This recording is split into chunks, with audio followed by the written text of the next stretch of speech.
Now, before we go into the music and into the symphony, Maestro, I have to ask you this because I've always been curious. Do conductors have groupies? I don't think so for the most part. Really? Maybe a few. I bet Dudamel's got a few groupies. But You stand up there in your beautiful suit Yeah. and your magnetic personality, and there are no people kind of waiting by the stage door to get a piece of you? I think by comparison to rock stars, was pretty small potatoes. Oh, I'm so sorry. Well, maybe No, this will it's- change all that for you. Maybe. I doubt it. But Always curious, you know.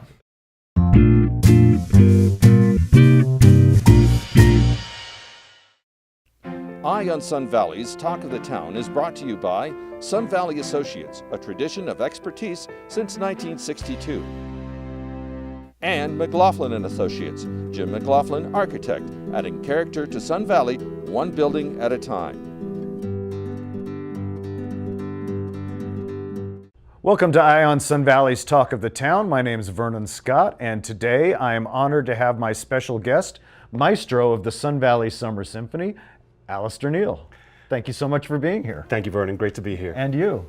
You gave a lecture last night at the community library regarding Russian music, which is the focus of the In Focus series this summer. Can you tell us a little bit about what you discussed last night and then what the In Focus series will entail this summer, which I believe is from July 24th to the 28th? So last night was basically a preview of what is going to happen in the In Focus week. We're going to be doing Russian music. So I thought it would be useful to give people a kind of rough overview of the history of Russian music in preparation for that week in July. So I gave essentially a whistle-stop tour of everything from starting with the real origins in the chant, Russian chant of the Orthodox Church, and a little bit of folk music all the way through the 20th century. Who would you consider, the big three, the big four amongst Russian composers? I mean, there's some that probably most people are familiar with Tchaikovsky, but maybe Right. not so much with some of the others. Who are your favorite composers? One of my favorite composers, that's a maybe slightly different question. My favorite, Within the Russian framework. Yeah, right, within the Russian framework, even then. Well, for sure Tchaikovsky, no question there. As well as Stravinsky. I'm a sucker for Rachmaninoff, and there's something so compelling about Shostakovich, the darkness within his music. Right. It's fascinating. So, but it's really hard to pick one. Although, well, maybe it is Tchaikovsky. I guess I don't know. Do you find the music reflective of the Russian soul and the Russian nature of the people and the history of the country? The music seems to, particularly with things like Tchaikovsky, Rachmaninoff, the Romantics, inhabits extremes. More than, for instance, French music or German music. Let's take Tchaikovsky as the prime example. When he's up, he's really, really up, and when he's down, he's right in the depths. Right. And I think with Tchaikovsky, there's a kind of a fearlessness of just putting it out there. He's not afraid to expose himself as a vulnerable human being, and we can, I think, relate to that. That's why his music is so popular over the world. It taps into something primal in the human condition, the depths of our despair or the heights of our elation, and he just knows which buttons to push. Now let me switch gears for just a moment. What instrument do you play, or do you play? Well, I don't really play anything actively anymore. Conducting just takes up too much time, and it's like an athlete. You have to keep yourself in shape. But did you train when For you were sure. a child? Yeah. So my main instruments were flute and cello, and I still do play piano somewhat when I'm working on scores, of course. Right. But I played piano as a kid as well, and then when I was in grad school, I took very serious couple of years of voice study as well. Were you a kid that found himself conducting in the shower and said, hey, this might be for me? No, but I was always interested in, I guess you could call it the anatomy of the orchestra and the anatomy of compositions, of figuring out how it was all put together. And I started composing when I was about 11. So that went hand in hand with studying scores, and one thing led organically to another, and I started conducting. I had a great opportunity when I was about 15 in Edinburgh to start conducting, but even then I never really considered it a career until I was well into my college years. Now, I'm somebody that has tried to raise my children with a certain amount of exposure to classical music because I enjoy listening to it. But I understand that you work with kids, that you are active in bringing young people to the art form and to the medium that, given what we have to listen to today, that I don't think can be overstated, the value of doing that. Can you talk to me a little bit about how you are bringing young people into this art form?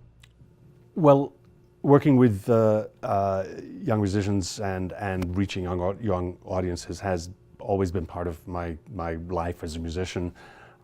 When I was with the San Francisco Symphony as associate conductor, I was conductor of the San Francisco Symphony Youth Orchestra. So for 12 years, I was working with kids in high school and extraordinary talent, as well as conducting the San Francisco Symphony in their concerts for kids. So I would have done kids for tens of thousands, concerts for tens of thousands of kids over the years. I just feel it as part of my responsibility to educate young people and to share my passion for the art form. The reason why this music has lasted 200, 300, 400 years, it's got legs. Yeah. It's got staying power, Yeah. and it expresses things that are really deeply important to the human condition. And so that sounds very lofty, I know, and I don't. No, but I don't think you're use- absolutely right. I think you've hit it. You've hit it exactly where it lives. It is an essential part of our emotional DNA. Yeah. And I think it does have a capacity to reach deeper into the soul than more disposable, transient types of music or different art forms that come and go. The proof is in the pudding. It's been there for 300 or 400 years. I think so, and that's not to say that there isn't place for the transient, as you say, but it shouldn't just be that. Right. We can appreciate also. You know what Duke Ellington said about music? He said there are two sorts of music: the good kind and the other one. When you are working with kids, can you pick out a kid in the classroom or pick out a kid in the concert hall and say, that one's got it? Yeah. Yeah. There's an ear and a talent that reveals itself. Yep. And do you believe that's something that cannot be taught or given? Do you believe that certain people are born with a gift for hearing it Yeah. and expressing it that others are not? Yes, because talent is talent. Yeah. The same thing in athletics. You can, I'm sure, if you were talking to an athletic coach, you Sure. can say, well, could you pick up? Well, yeah, that kid's obviously got a talent for this, and Right. but in any art form, and as it would be in athletics as well, it has to be developed. Talent just won't survive on its own. Talent can only thrive with encouragement and hard work. It's just rolling up your sleeves and Sure. putting in those 10,000 hours. Right.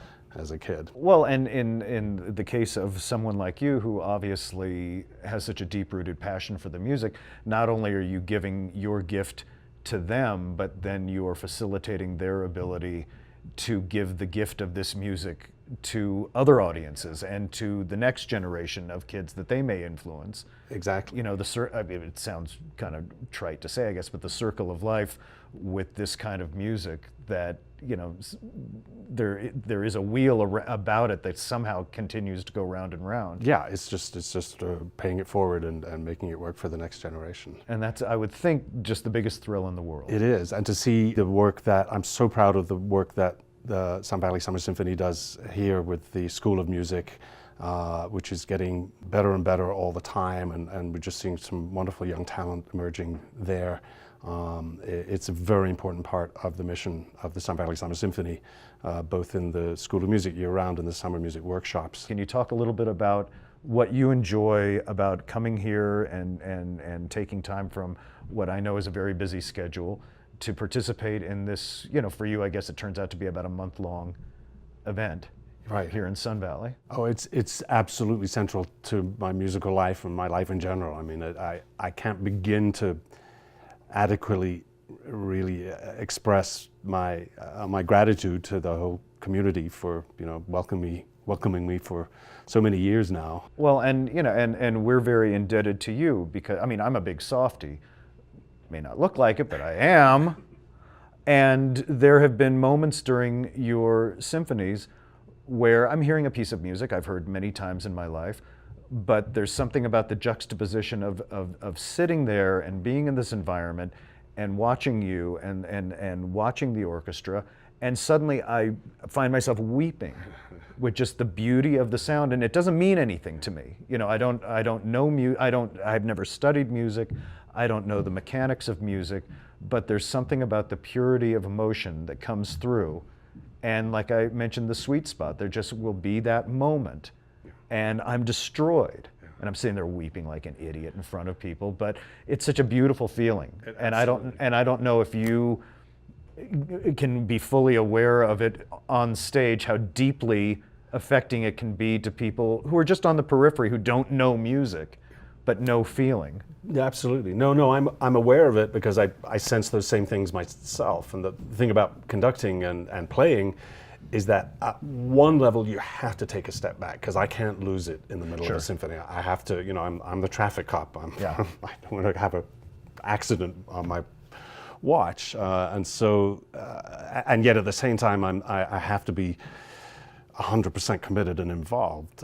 I just have to keep the focus on what's in front of my nose for the next move. So there is, just on one level, there has to be a little bit of a detachment. You can't surrender completely because I have to be very physically coordinated, mentally coordinated with the music. But no question of the fact that I know that we're reaching people because they must be feeling the same things that we are on stage. I would think as the maestro in that position of authority and that position as the leader of what's happening on stage, that at times it would be hard not to get caught up in your own reverie of what's happening, and I would think you'd have to maintain that connection to the emotion of the piece and also your objectivity and play traffic cop at the same time, which is a fascinating kind of balance, I would think. It's stepping up to the line, just at the very edge of the line without putting your foot one step over. So you learn how. I think you learn how to live close to the edge